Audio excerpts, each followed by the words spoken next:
Ready? I guess, as ever.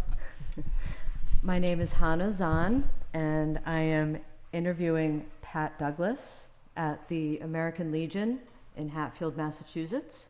It is June 28th, 2019, and this is part of the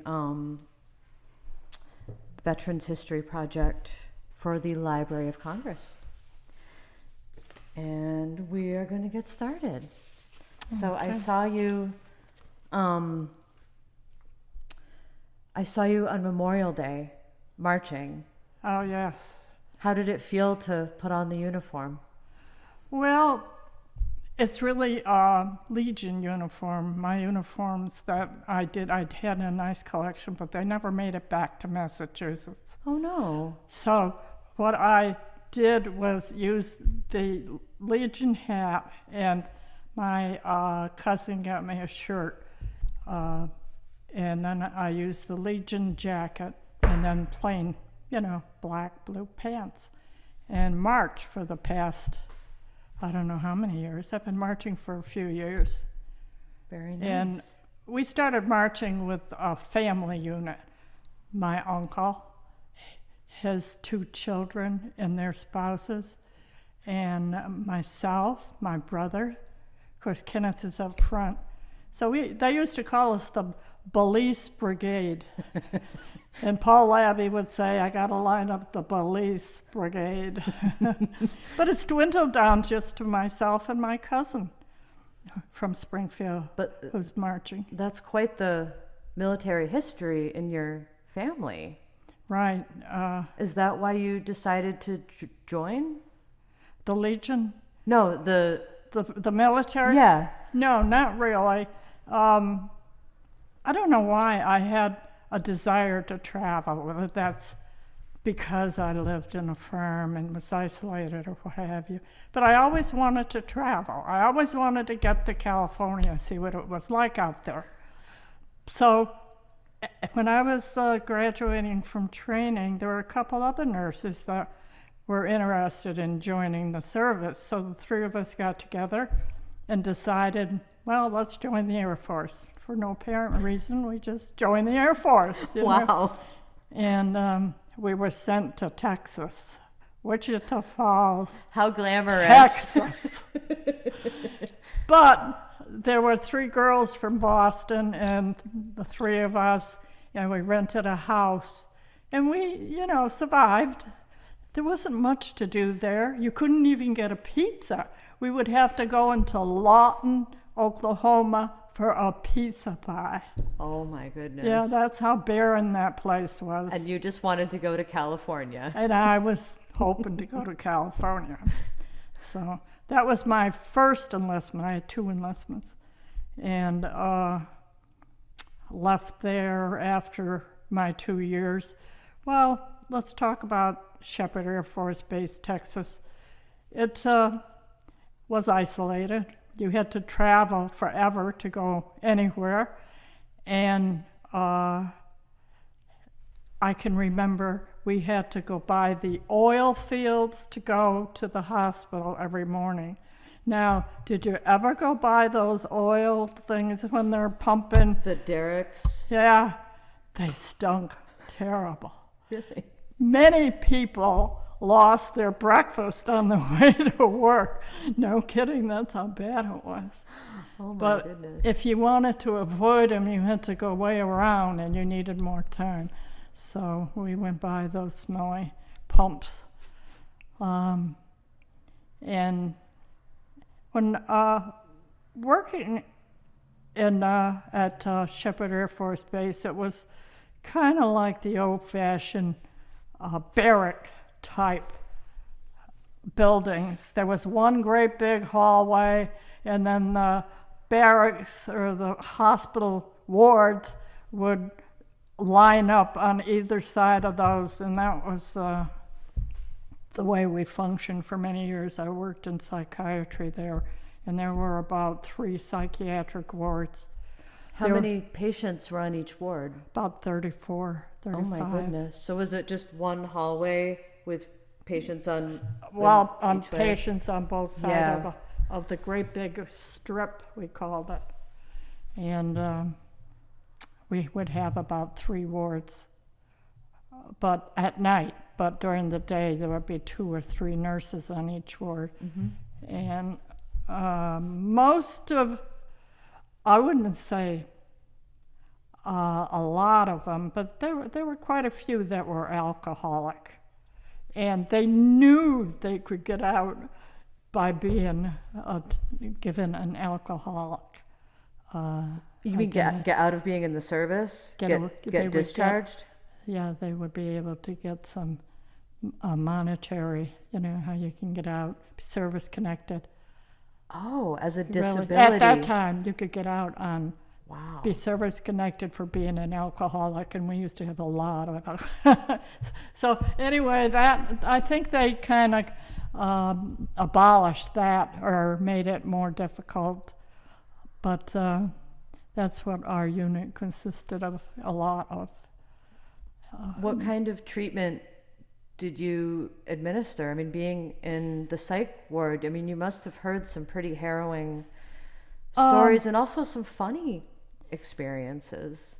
Did it run the gamut, or were people just kind of there in transition? I'm trying to remember what it was like back there. They used a lot of antabuse, and they were still doing electric shock therapy. And I can't remember much else. The Thorazine had come in, and I can't remember if Valium was in there or not. But anyway, it was very limited at that point. Right. A lot of group therapies, but I like I say, I don't remember too much.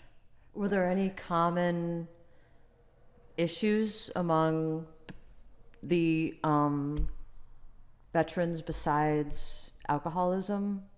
Oh, they had other wards. Were they coping with other things? Well, On your ward?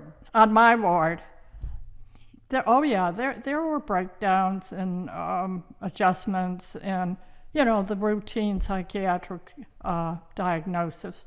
Okay. But like I say, the treatments were not as advanced as they are now. Right. It's kind of basic, I Yeah. guess you can say. So that was my 2 years in Wichita Falls. I couldn't wait to get out of there. So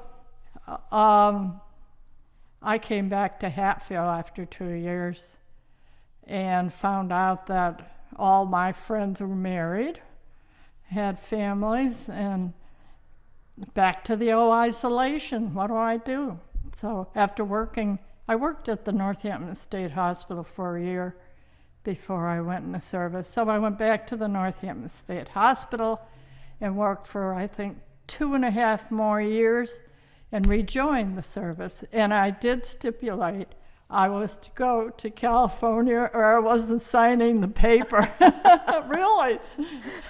So the recruitment sergeant just laughed and said, well, we'll make sure you get to California this time. That's wonderful. So that's how I got to Travis Air Force Base in California. Wow. But I went alone because the other nurses went on. One of them went overseas. I had no desire to go overseas. And the other one, I'm trying to think of what happened to her. She stayed on for another year, and then she came back. She was from Northampton, then she came back to Northampton. So I was pretty happy to get to Travis and out of Hatfield for a while. It's nice, isn't it? Yeah. Travis was entirely different. It was like a modern 6-7-story hospital, a lot of patients, a lot of different wards.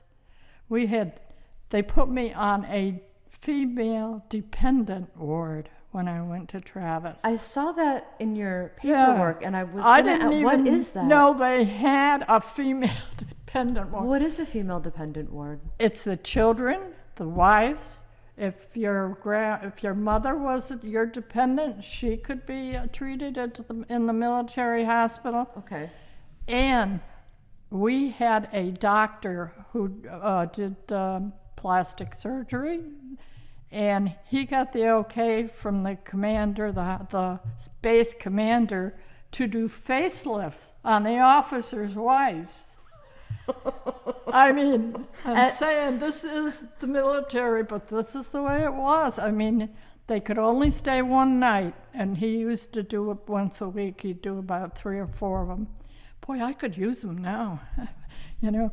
But I was amazed that. I mean, at whose request would they do that?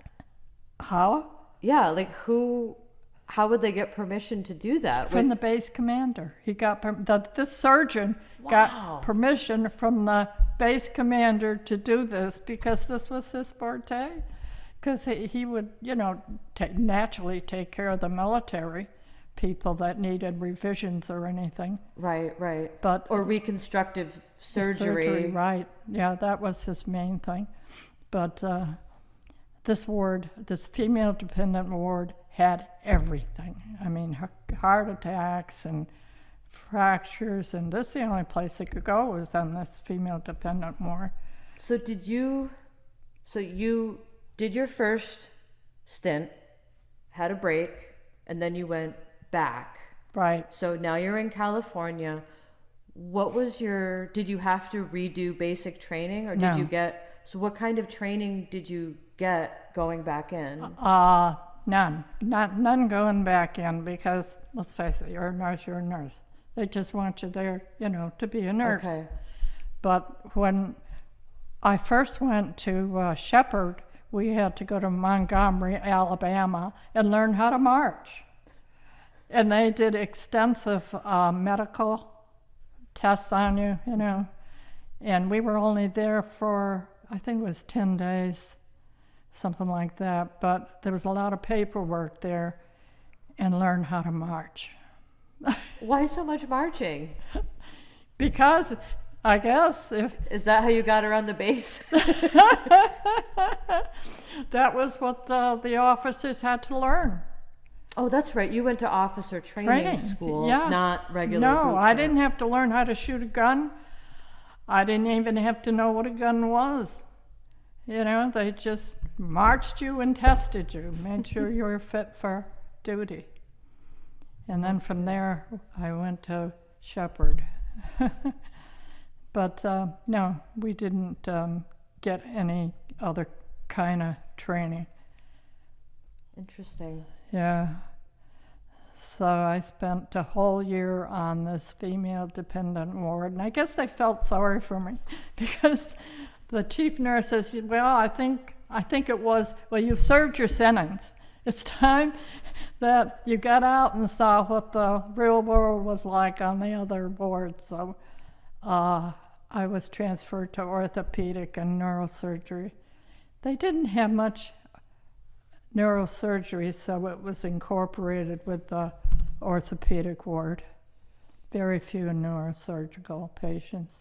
Right, because it must have been a smaller division, you know, a less well-known division in medicine at the time. The technology just wasn't what it is now. Yeah, it wasn't there, right.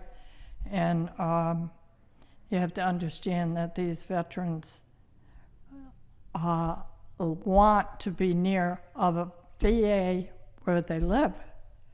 And this is, they didn't stay very long. Like people say. How long did their programs usually run? Varies to how bad they were, or whether the family insisted they go, or the family would come in and visit, and if they're happy with the soldier there, fine, for a while, but they were never permanent, like long-term care. We were not long-term care. Everything was short-term care. So that's what my husband did. His job was to find VAs for all these people coming back from Vietnam, or if they are on our ward or any other ward and they want to go to a VA, his job was to find out where they had a bed. And then Was that during the war? That's what he did? this is what his 4 years of service. Oh, wow. Yeah, he was stationed right there at Travis, and Is that where you met? yeah, he broke his leg playing football, so he was on the orthopedic ward. You know, and it sounds like one of those stories. Yeah, sure. But he had an in with everybody. He was able to call the mess hall and get us all fed without leaving the ward. I mean, do you My know this goodness. guy? Have you ever met my husband? He must be a charmer. Oh, he was a charmer, all right. He knew the ins and outs. He'd been there for a little while. So everybody got to know him and like him. And I'm trying to think of, he used to ask me to go to the movies with him. So it started out by going to the movies with him. So that's the story on Tex. And how long have you been married? 52 years. 53 years, I guess you can say, yeah. He's from Arkansas. He came back here to Hatfield and fell in love with it. Really? I was in love with California. And He's in love with Hatfield. So I had my son, just as I was due to get out of the service, I went in for 2 years, extended for 1 year, and at the end of that extension, I was pregnant, but I'd been married 6 months before then. Mm-hmm. So I didn't get out on a medical. I could have, but it was faster to just get a regular discharge, and I figured, heck, I'm not going to run into any troubles for it. I need the government. But if, I had good insurance, so it didn't really make any difference. So then he got out about 6 months before I did, and I transferred to, well, I didn't transfer, but I was discharged from the VA and from the Air Force, and went to Martinez, VA, which was not too far from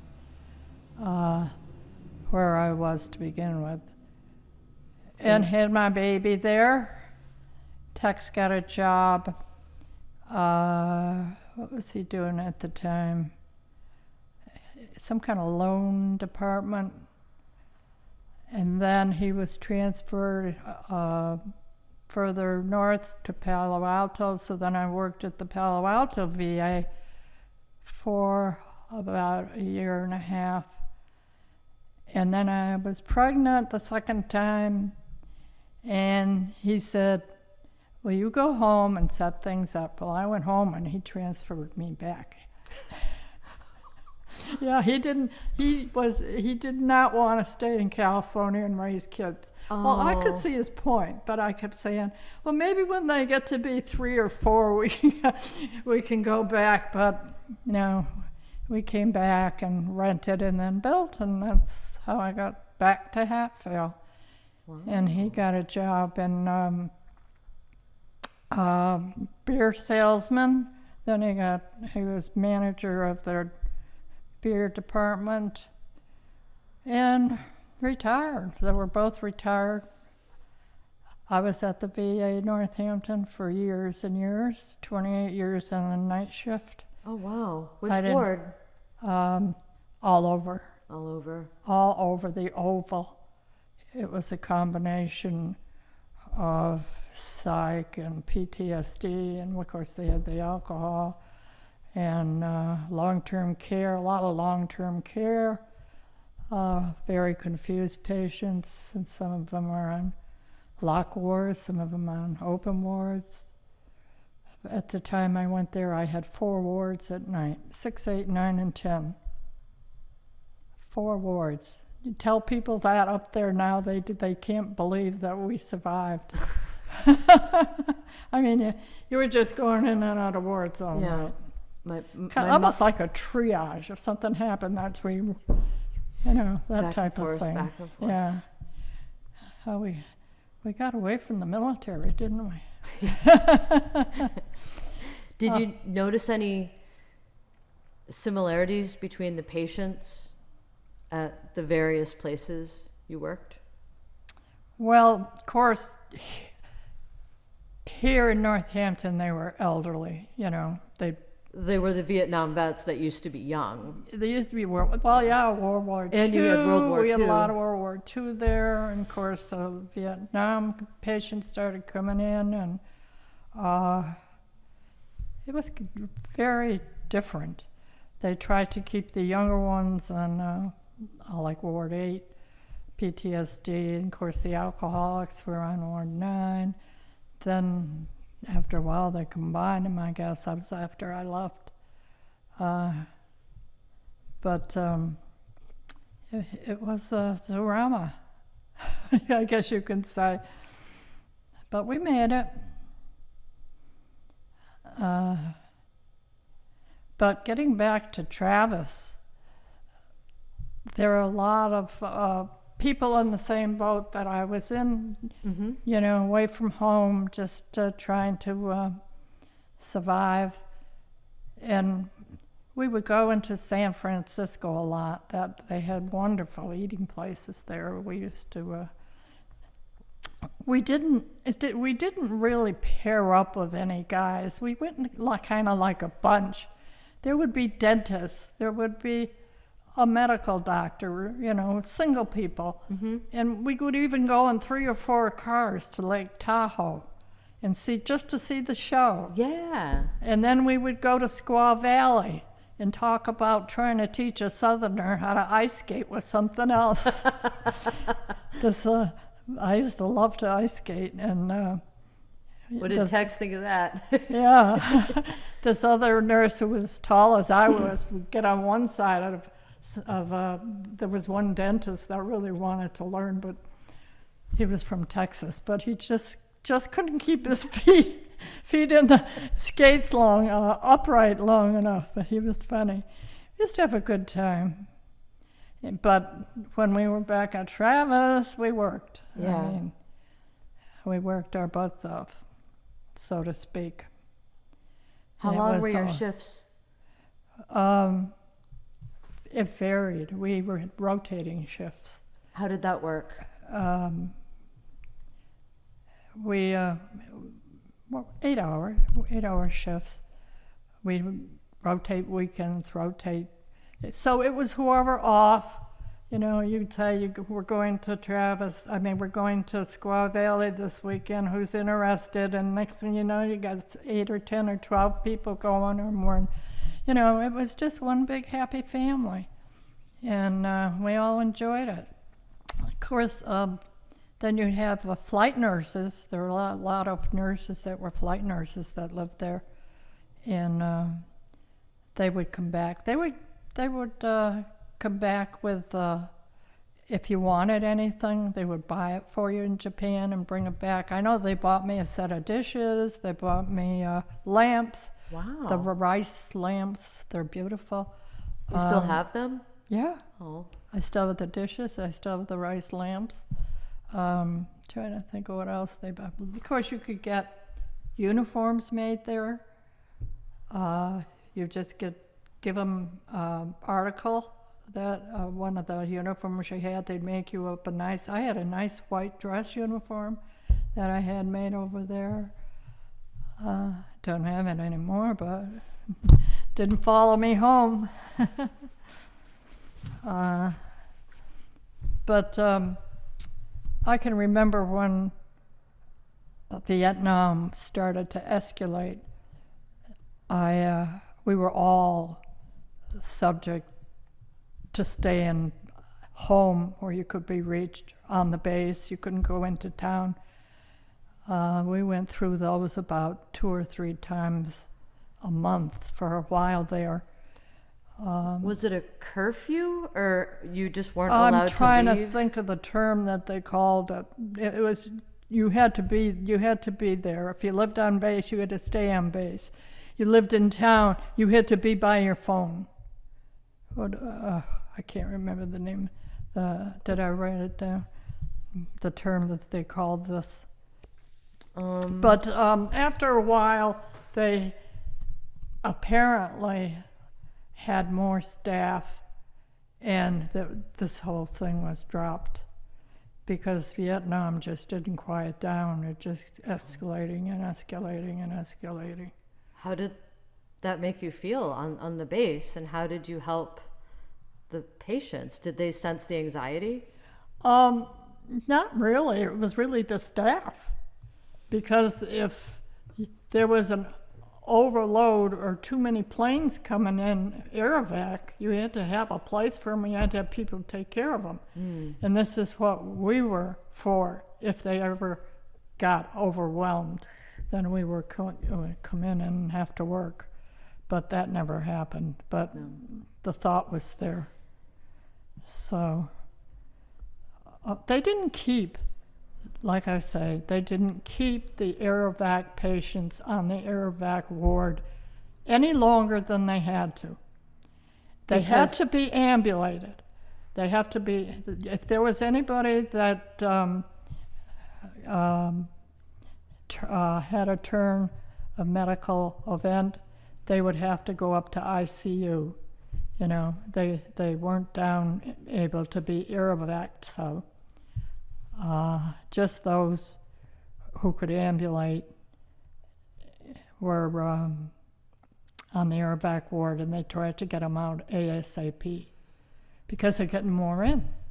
Right. And they were able to do it. Every once in a while, on the orthopedic neurosurgical ward where I worked, they would send over about 7, 8, 9 patients if we had the room. Mm-hmm.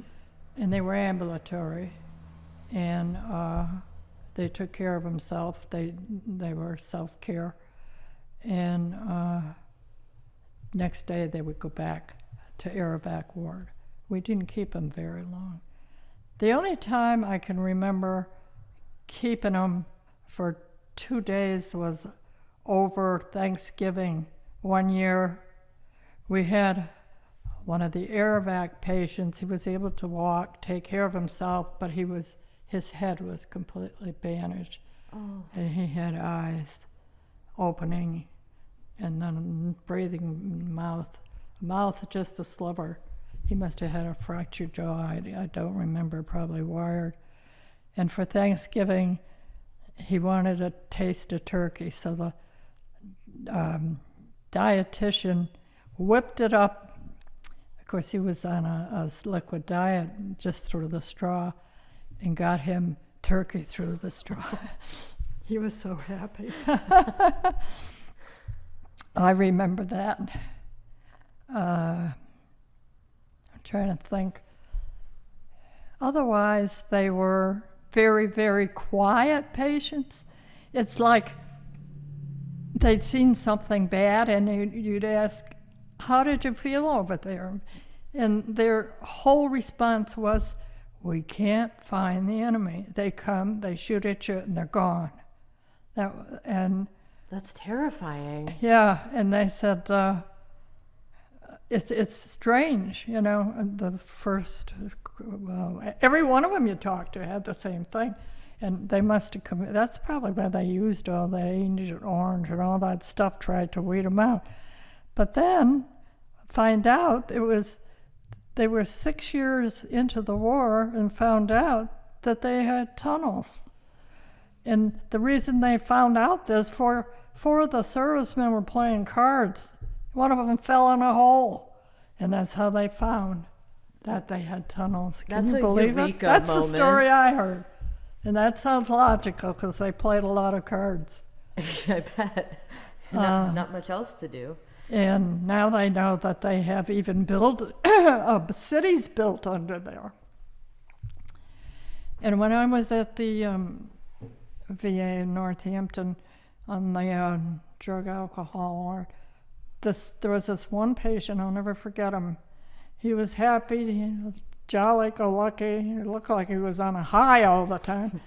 And he said that he was in Vietnam 3 tours, and he was what they called a tunnel rat. He would have to go down the tunnels and I don't know what they did. They had to somehow shut him off or what. I don't know. I don't know how they did it. I was so shocked. He said sometimes they would place a spear there or just something that would hurt you and probably kill you. And then I'm thinking about this guy with the head bandage. Do you think he went in head first? You know, you don't know whether they go in feet first, head first. Somebody up on top is, you know, watching them or pulling them. I don't know. I wish I asked him more questions, but I was just shocked. And he said he wanted to go back a fourth time, and they wouldn't let him. I guess he was taking too many drugs. You had to be kind of to do something like that all the time where you didn't know where the spears were coming out or what's going to happen when you get to the bottom. That's horrible. That would. How they let people do that, I don't know. That would make them paranoid. I mean, yeah. That would probably lead to a lot of the issues alone that you saw when they came back, having to deal with. But with he said he felt bad for the new guys because he was such a pro at it. You know, and I'm wondering these poor new guys if they don't have him watching over them. Right. So anyway, that was kind of traumatic. So anyway, 28 years of night duty at the VA in Northampton. And come to think of it, I've been retired for 28 years, so what else can I tell you? Time flies. How did being in the service change you? Did the service change me? I was very happy. I enjoyed the service. It sounds like you had wonderful connections. You really bonded with your friends. You enjoyed your time thoroughly. Yeah. Did you keep in touch? Yeah. Oh, yes. I keep in touch with 3 or 4 of the nurses, but one of them died. Sorry. We used to meet. Of course, I belong to the Retired Military Nurse Association, and we have annual meetings, and I would meet them there, but I haven't been for a few years. And one of them died, and the other one is infirmed, and you know, we're getting old. We're getting old. And I don't know the ones that are going anymore. They're friendly, they're a nice group, but it's kind of strange if you can't meet up with one of your old friends. Yeah. So I'm part of the Legion and part of the VA group and part of the Hatfield Historical Society. And well, we're very grateful for your service, and pardon? we're grateful for your service. Thank you. I'm sorry. Thank you for your welcome. service. You're welcome, I'm sure. I enjoyed it. Is this you? Yes, those were a couple of my friends. Yeah, she just died. Mm. She was married and moved away, and I tried to find out where she was. She was a lovely person. She met her husband in Alaska. Wow. And she came, and she was at Travis for a little while. She outranked us. She was a little older than we were. But she was Edith Haney was her name, and I really liked that lady. She's a hard worker. And that picture is a typical orthopedic neurosurgical ward. You look very posed. Yeah, that guy was just about like all the guys. They were so happy to be at Travis. They didn't care if their legs were up or you know.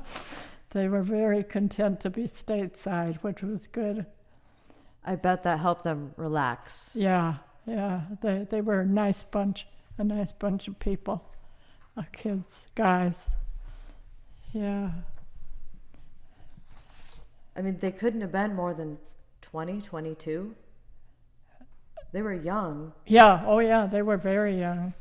And of course, I was getting up in the 26, 27-year-old, 28. I was married when I was 28 and a half, I think it was, something like that. But I did like, if I was allowed to be married and have children, I'd still be in the military. Well, I'd be retired, but I mean, I would have stayed in. That's why you left? Yeah, they wouldn't let you be pregnant. If the minute you admitted to being pregnant, you were discharged. You could be married, but you couldn't be pregnant. They didn't want anything to do with you being pregnant. Fortunately, it worked out for me that I was married, pregnant, but I was due for discharge, so I just took my discharge. It was faster. That's the way I got out. But like I say, if I was able to stay in, I would have stayed in. What did you like? My husband would have been a dependent of a military personnel. There you go. Because I liked it. You did? What was your favorite part? The favorite part? Yeah. Travis, because we were a happy group. And there was, we were able to go into San Francisco, and like I say, Tahoe, Squaw Valley. We could go down LA. It was just a nice time, just very educational. And we enjoyed it. So, I'm trying to think. The Officers Club, we used to have a lot of activities. They'd bring in singers, and food was good. We used to spend a lot of off time there when we didn't have the money to go anywhere else. Right. Because we spent our money. We went and saw and did. Well, you worked hard for it. Yeah. You earned it. Yeah. I had to take a real bad drop in pay to come back here to Massachusetts, and their VAs did not pay what they did out west. It was really, I didn't realize there was such a difference, but it's the cost of living, I think. Right, Western Massachusetts versus California. It's Yeah. going to be quite, even though we're not near Boston, people think Massachusetts is expensive to live in, but only parts of it are. Yeah. I know when I graduated from nurses training at Cooley Dickinson Hospital, my friend was a waitress at one of the restaurants. She made more money than I did. I couldn't believe that. After all that training and all the schooling and everything. She was a waitress. The nurses did not get paid well back in the 50s, did not get paid back well. I bought a new car because I said, I'm not, back of my head, I said, if I ever have to leave, I want a good wheel. So I was making car payments, living at home for nothing, and I had to get a part-time job. I got a part-time job waitressing because they made good money. Really. That's how it was when I graduated. Wow. Nurses did not get paid well. So, and of course, I'm glad to get in the service and get a little more money, and but they were still not paid well. Well, of course, now they're racking it up, so to speak. And you had a lot of patients under your care too. Now I think the patient-nurse ratio is much different. Entirely. Everything is specialized. You got a ache and pain, you go here. You got something pain in there, you go there. Or else they don't like it, you go to Boston and you get the best of care type of thing. But the nurses are well paid, thank goodness now. I advise anybody I can talk to get into nursing. Of course, my daughter wouldn't have any part of it. She couldn't stand seeing somebody with a headache. But she's done all right. Did either of your kids join the service? No, there was no. You could volunteer, but they were not drafted. Okay. The draft was gone by. There wasn't any draft. Because you have back. such a family history. Yeah, it was the World War II's. And I had a cousin that was in the Air Force. He's about 10 years younger. He's the one that marches with me. How old He is joined the Air Force, and they sent him to Upper California to, I can't think of the name of the base. And he worked in a hospital in the kids' ward, babies. He said, I worked in the nursery for 4 years, part of my military. Wow. Well, that's like you being in the dependent mothers Yeah, ward. being on the dependent Yeah. ward, yeah. So he was taking care of their babies in the nursery. Of course, at Travis, they have, they have maternity. They have nursery. They have, I'm trying to think of children's ward. I don't remember children's ward because we would get the female dependents. I'm trying to think of what happened to the male dependents. I can't remember. Doesn't come back to me. That's okay. I know they went somewhere because Travis was a big hospital, big hospital. How many patients altogether? In the hospital? Yeah. I would say it was about 500 or better. Wow. Yeah, it was big. It was one of the largest hospitals on West Coast, and it was debark. They would leave for Vietnam and then come back from Vietnam to us. A lot too many of them stayed around once they got back. And they weren't too happy when they were leaving. You can talk to, at the officers club, we would run into people that were headed out to Vietnam, and boy, they weren't happy. Because they got... And then when they come back, they weren't happy, but they were happy to be back, but there's some kind of a sheen that they had. They were still disillusioned or something, or couldn't believe they were back, or it was hard for them to adjust because they'd been through so much. You could see it in them. But they got them to VAs and got them near their homes, and that's where we find them, in the VAs. I felt sorry for them, but there's so much you can do. Try to get them to the specialty wards and get them treated. Yeah, it sounds like it could be PTSD or any Yeah, number there of was, things. But that sort of stricken look that you're describing is like an aura. can There was see- an aura yeah. about him that just being displaced, kind of like having to adjust back to regular society, or was it coming back and needing help? What? well, both probably, Yeah. both. Like I say, we didn't see them long enough at Travis. I saw them at Martinez, saw them at Palo Alto and at Northampton, where they were there for the help. Mm. They just had a hard time adjusting. They've been through so much. And they didn't really want to talk about it.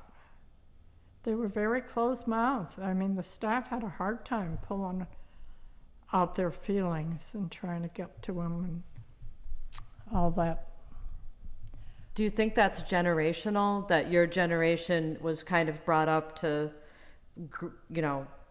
bear your way through things without talking about it? I think. Do you think that's changing now?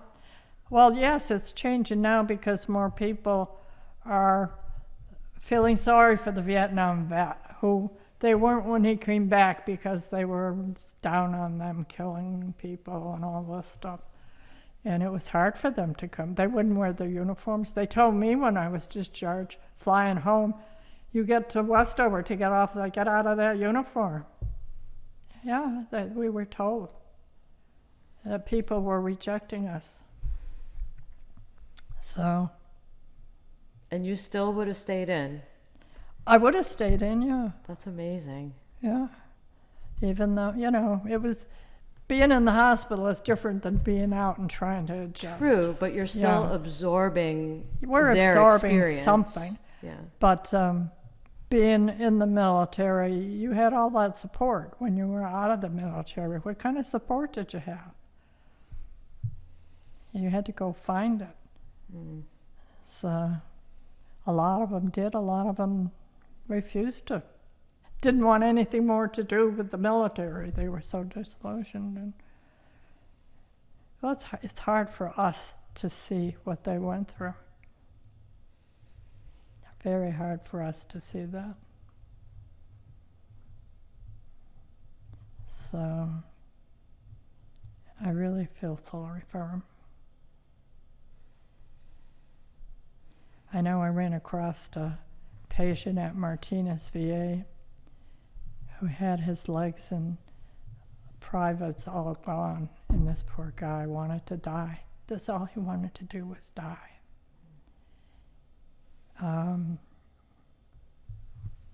Then I transferred out. I don't know what happened to him. And then I had a patient that, I'm trying to think what his problem was. He wouldn't eat. He wouldn't eat. He would not eat. But he was still strong enough to sit up, take care of himself. So I was assigned to go get him to eat a few bites of his dinner. So I sat down and talked to him. I said, you've got to eat a little something. He says, for what? I'm going to die tonight. I says, you're not going to die tonight. I says, well, why don't you take a bite of some of this potato or whatever it was. So he took a mouthful. He said, that's enough. Don't waste your time. Went back the next day, he died. How? I don't know. I'm trying to think, but they had his body gone. He was dead. And that was the strangest thing that I can ever remember of a soldier. He must. Wow. I don't know whether he took something or did something, but they didn't report him as abusing himself. It was just that he died overnight.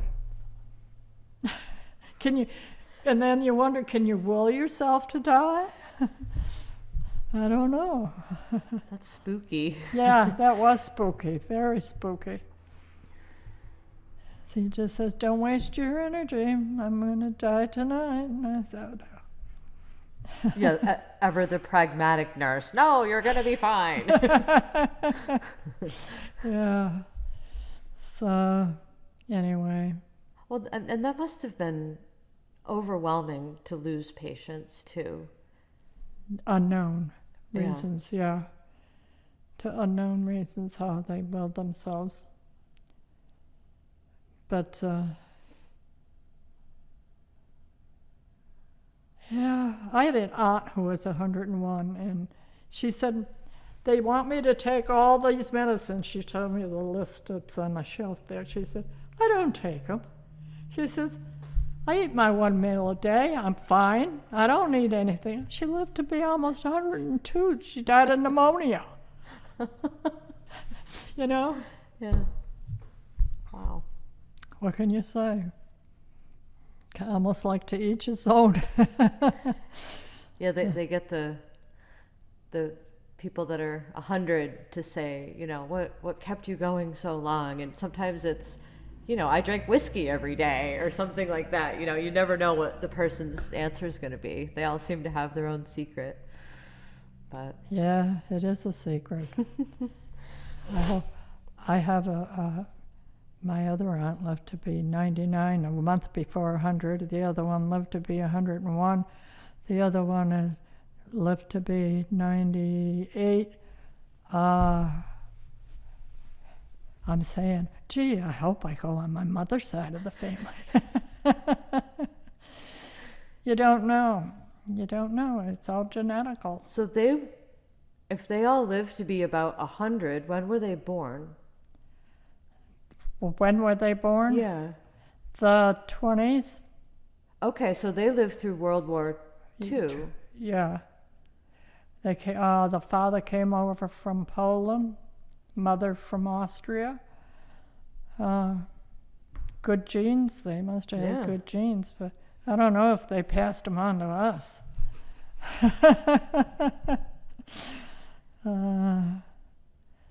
But anyway,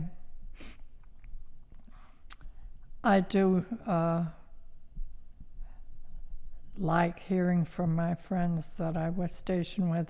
There's one that I still communicate with from Shepherd. She's having a hard time with dementia right now, so I don't know whether I'll hear from her anymore. And then I have one in Illinois who is like a shut-in, and she said that she is coming down with dementia too. So we're getting up there. They're in their 80s, you know.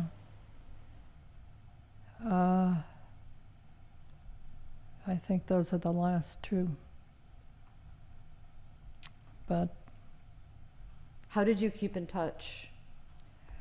we telephoned, or Christmas cards, Easter cards, Valentine's, you know, little things.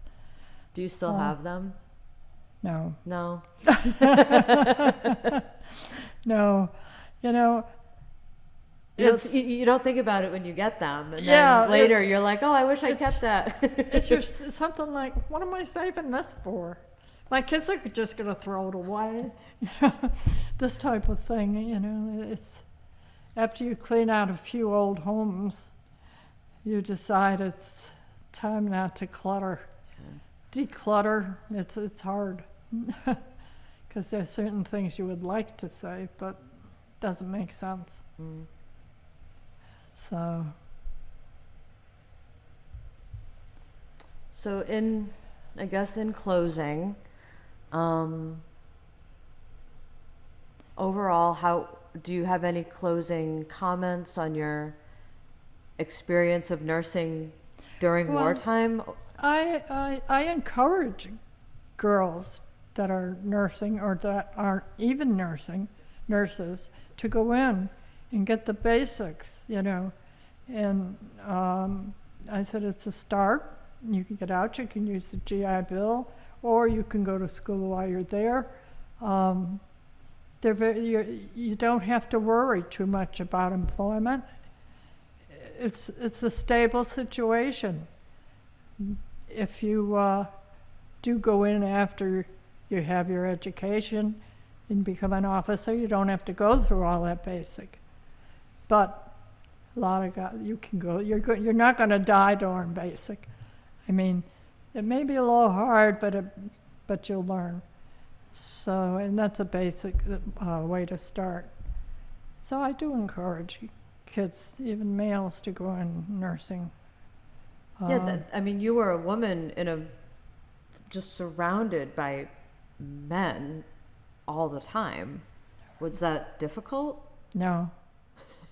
No, that was a plus because they wanted to take care of you. You know, that's the feeling I got. They would never let anything happen to you. So they were more protective. Yeah. Well, I'm nursing them. They're protecting me. I mean, I don't know from what, but Oh, that's an interesting. yeah. But if a guy said anything off color, they would shut him right up. Really, I mean, Good. it was a very protective environment on a male ward. Yeah.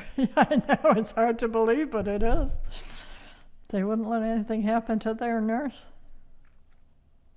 Well, your husband must be a good guy. I mean, that's how you met. So.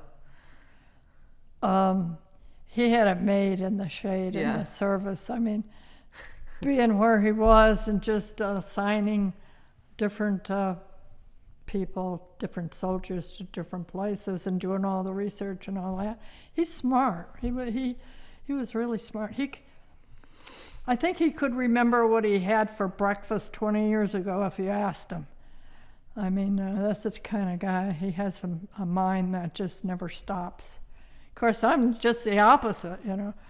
I don't remember half as much as he could. He's amazing. And people just find him, they just don't know how he does it. But like I say, he came up the hard way.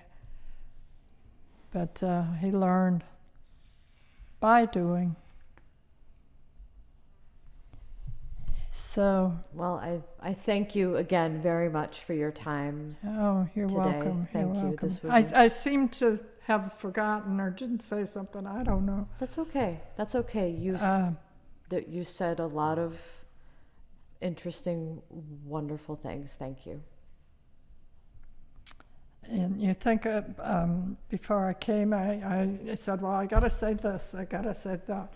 You think I can remember what I said, what I was going to say? It's okay. Anyway, I enjoyed it. Thank you. Thank you.